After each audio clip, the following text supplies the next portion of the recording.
So my name's Claptone, and I'm very, very excited to be at the Bakeries this year. How important is the place of a festival or the culture of an audience for your music? Does it change, or is it always the same and it depends on how it affects the people? It always changes with the culture, with the background of the people. The people bring a very important factor to the music, and then the combination is always different wherever you play. So yeah, it's really exciting to bring music to a magic place or a great crowd, enthusiastic people.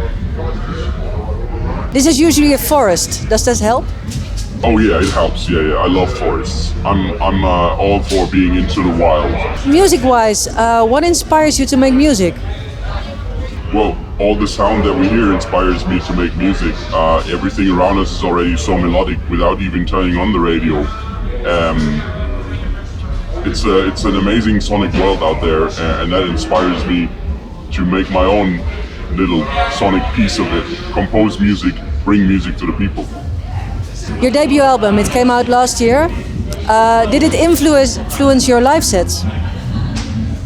The album, yeah, it did influence my DJ sets, but I'm also doing a live show, so the DJ sets are usually different than Claptone Immortal Live, where it's more about all my very own compositions. In a DJ set, I'm much more free and much more working with other people's, productions.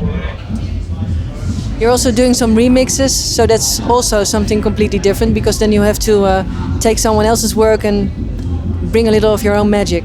Yeah, I love making remixes. It's another, different, category of making music, being inspired by original composition and then bring my very own ideas to it. And I was very lucky to be able to remix bands like New Order or the Gorillaz or the Pet Shop Boys, or like really big acts that trusted me with their compositions and gave me the parts of their music to create something Claptone with it.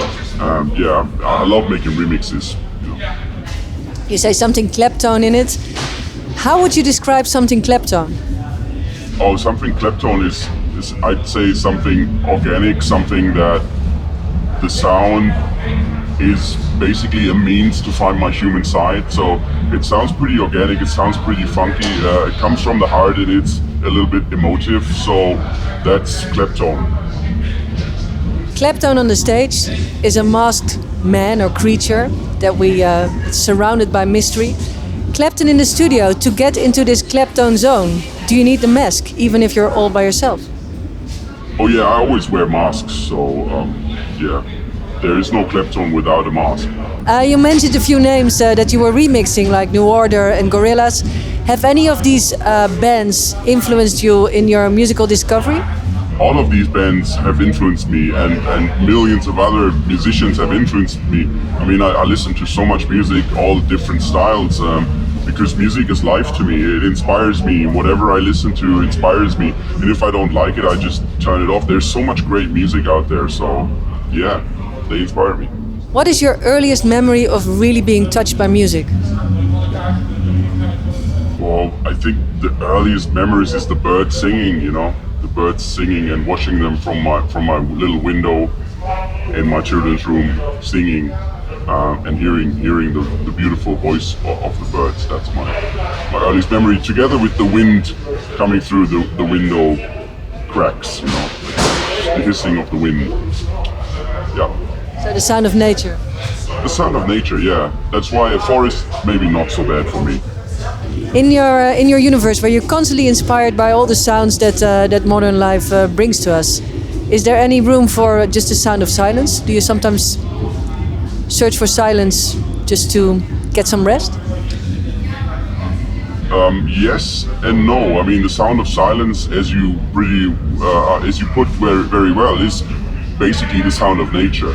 So if you get away from all the highways and all the streets and all the cities, and you're in the green somewhere, you still hear the birds. The sound of complete silence, I think, can be pretty terrible.